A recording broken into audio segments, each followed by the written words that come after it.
Kasama po natin si Tatay Artemio. Hi, Tatay Artemio.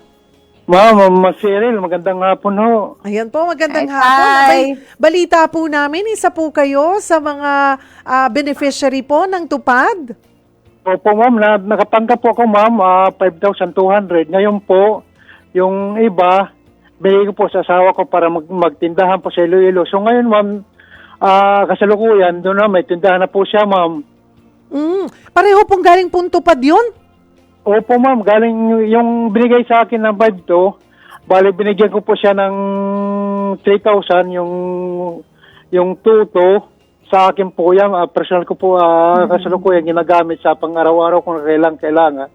So ngayon, yung 3,000, nandun po siya ngayon sa Iloilo, ginagamit po niya, pampuhunan ma'am sa tindahan po niya. Saan po ba kayo dito, Tay? Nasa Maynila po ba kayo? Kasalukuyan nun, may hintay lang ako na kabuhayan o babalik po ako sa Iloilo dahil para matulungan ko po siya. Saan po kayo naging street sweeper? Dito sa Ma'am Teresa po ma'am, sa bayan po ng Teresa po ma'am. So 10 araw po yon. Opo. Pero sabi Salamat po po ma'am sa tupad. Opo, sabi po ni Asik Tutay, pwede pa yan umulit. 'Di ba, Asik, hindi naman one time lang po yan. Pwede po Yung ma'am, ating pwede pong pa, halimbawa po. pamantayan, one time po siya, 10 days minimum, pero pwede po hanggang 90 days. Pwede po yan na staggered. So, depende po dun sa work program siguro na nasalihan po ni Tatay Artemio. Pero po, since kayo ay masipag tay at sa kakaunti na tulong po sa inyo ng pamahalaan, sinabi niyo po Opo. na may sari-sari store. Baka tulungan natin si Mrs. na palaguin yung kanyang sari-sari store. Cheryl, Nasa siguro probinsya po ma'am, sa Iloilo po. Ay, pwede, Oo, kahit sa Iloilo. Ipahanap Opo, natin. sir, nasa Iloilo po siya ngayon. Ibigay niyo po yung address niya sa Iloilo at siguro, Miss Cheryl, ipacheck natin with our regional office kung ano yung status ng kanyang maliit na sari-sari store. Kung gusto niyang mag-expand, pwede naman po na makapagbigay pa rin po ng kaunting puhunan, pandagdag doon po sa maliit na negosyo. Para maging malaki. Yes, Tatay. Para maging malaki yung negosyo niyo. Oo, Tatay, ganito. Opo, ma'am. Huwag niyo pong ibababa yung telepono. Kukunin po namin yung pangalan ng inyong asawa, yung contact number niya, para maibigay po Opo. natin kay Asik Tutay at yung regional office, tatawagan si Mrs. Opo, ma'am. I-assess, titignan po yung kanilang lugar. Pag may Opo. room for expansion at tingin nila ay talagang deserve ni Mrs. Opo. na madagdagan Opo, ma'am. yung mga paninda, abay aagapay po ang dole. Opo ma'am, ano po, nakapisto na po ma'am. Salamat po sa tupad ma'am, sa inyo po lahat. Oo, sige po, Tatay. Marami pong salamat for sharing your story. San, yung details na lamang. Yan po ang ating unang beneficiary. Ayan. Opo ma'am, yan ma'am, hindi ko bababa to. Opo, kakausapin po kayo ni Susan. Sige ma'am, sige po. Thank you, Tatay. Baka mas mapaaga yung uwi mo pag pag kailangan dalawa na kayo ni Mrs. na magbantay. So, ayan po, para mas klaro lamang po, Asek Tutay. So, pwede nagbibigay din po kayo ng negosyo under Tupad program? Yung tinatawag po natin na DOLE Integrated Livelihood Program or Kabuhayan. Ang umbrella po yan, Tupad at saka yung livelihood. Meron pong isang umbrella ng programa sa DOLE po. Kung saan pwede naman po tayong magbigay ng mga materyales or mga equipment na gagamitin po ng ating mga kababayan para naman sa kanilang negosyo. Ang nakakatuwa po dito kay Tatay Artemio, yung kakarampot po niyang kita ay pinalago niya. So baka po tingnan natin yung sitwasyon ng maliit na sari-sari store at baka pwede nating dagdagan yung paninda po ng kanyang misis para po mas mapalago naman po nila yung kanilang pangkabuhayan. So nailink po natin yung emergency employment under TUPAD doon po sa sustainable livelihood naman po na isa pang programa ng DOLE. Pero hindi po ito cash. kunwari, pag nakita nyo, pwede natin dagdagan yung mga paninda ang ibibigay po ng DOLE. Tama po ba? Tama po. Oh. Tama po. So kung halimbawa po, nag-umpisa ka sa sari-sari store, so ano lang ba naman ang tinitinda sa sari-sari store? Sabihin na natin, mga sabon, mga chichirya, ano naman yung mga basic na pangangailangan po doon sa lugar. Pero kung gusto niya na magdagdagan ng bigas, so yung bigas po, ilang sakong bigas ang pwede nating ibigay para maibenta naman po ni nanay. O punta na po tayo sa pangalawang beneficiary po ng tupad na si Ivan. Hi, Ivan! Hello, good afternoon po. Good afternoon. Po, ate. Kwentuhan mo nga Hi, kami. Ivan! Paano mo ba na-discover na may tupad program ang pamahalaan? Ano ba nangyari sa'yo? Actually, ganito po yun.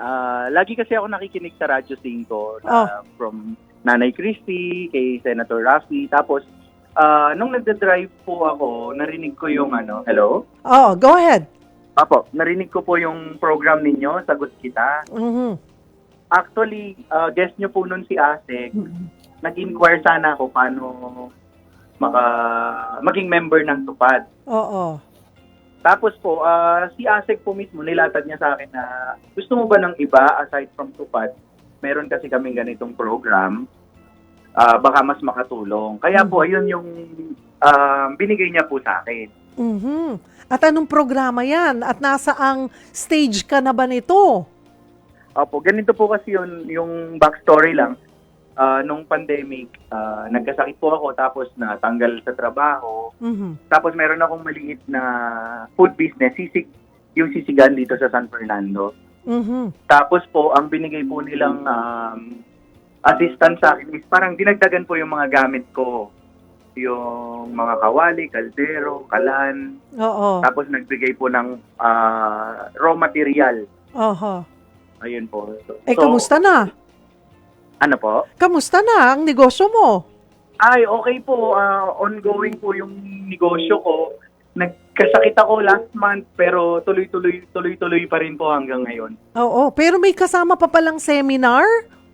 Yes, opo. Yung seminar, hindi ko nga po alam na may ganun pala. Tapos, nag-attend po ako doon sa seminar nila dito sa Dole Regional Office dito sa amin, sa Pampanga. Oo. Tapos yung seminar po pala is about handling money, marketing, kung paano piliin yung target market para hindi sayang yung effort, hindi sayang yung puhunan. Napakalaking bagay po sa amin na maliliit na nag-uumpisang magnegosyo, yung shinare ng mga taga-Dole. Lalong-lalo na po si Ms. Casey dito sa Dole Regional Office 3. That's good to know. Baka mga sa susunod malaking pwesto na yan, Ivan. Sana, hopefully po, nagpaplano po akong kumuha ng isang maliit na pwesto dito para buong araw na po. Yung katulad nung nauuso ngayon na 24 hours na mga kakainan, gano'n. Oo.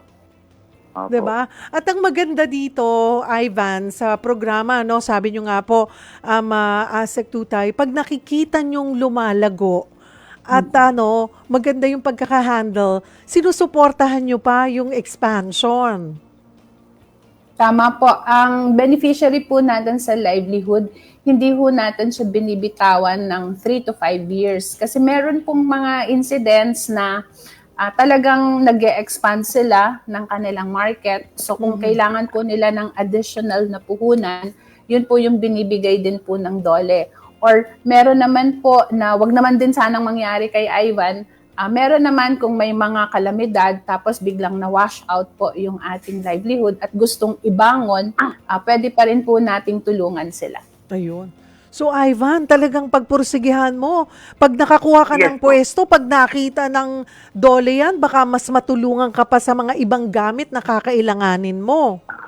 Opo, Ms. Cheryl. Thank you very much po. Tsaka si Asek Tutay po, siya po mismo personally sinabi niya sa akin na kung ano pa yung kailangan pagka related sa negosyo mo, huwag kang mag-hesitate na lumapit. Kaya ramdam naramdam ko rin po yung suporta ng Dole. Ayan, that's Talaga good. po, opo. At natutupad ang pangarap mo, Ivan. Yes, opo. Yung Miss Cheryl, ma-share ko din lang, ang nakakatuwa kay Ivan, nag-update siya sa akin, nagre-report siya. Minsan, magte-text na lang yan, ay ma'am, meron na pong tumawag sa akin na taga-Dole. Ay ma'am, nasa seminar na po ako. So, parang nakakatuwa po na malaman na yung mga beneficiaries po natin, kahit hindi naman tayo, Ivan, nagpapangita personal, ay Yes po.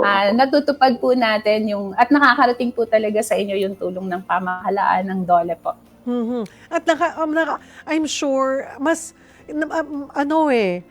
yung nakikita natin na talagang, very appreciative sila, no, ASEC Tutay, Opo. na hindi Opo. hindi lang nila yung parang, okay, deserve ko naman to kasi galing yan sa pamahalaan, kailangan naman nila talaga akong tulungan. Pero yung may extra effort na aalagaan ko to, Nagsusumikap. palalago. Ayun, pagsisikap. Exactly. Ayan, Ivan, ha? Sa susunod, Opo.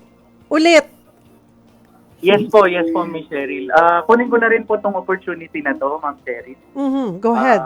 Kasi po kung di rin po dahil sa program ninyo, hindi ko rin po makakausap si ASEC Tutay. So maraming salamat din po sa inyo na naging tulay kayo para po mapalapit ako sa Department of Labor and Employment at matulungan po ako sa munting pangarap ko na negosyo. Maraming salamat po. At thank you rin, Ivan. We wish you all the best. At Thank malay you mo very sa much susunod, kami nang bibisita sa pwesto mo. Nako, sana po. Kakain dumating tayo tayong dun sa sisig. point na ganun. Kasi favorite ko yan, Yes po. sisig, Ivan. Oo. Opo, Pag maraming sa- salamat po talaga. Oo, or padalan, Po, sa susunod, pag overwhelmed po ako. sakali man, padalan mo kami ng video para mapakita natin dito, diba? yes po, opo. ayan. Sige po, gagawa po ako. Ayan, great. Ah, Thank you. video. Thank you, Ivan. Thank you We very wish much you po. Thank well. you very much din po, Asek. Ingat po kayo. Salamat, God bless po. Ivan. Ingat.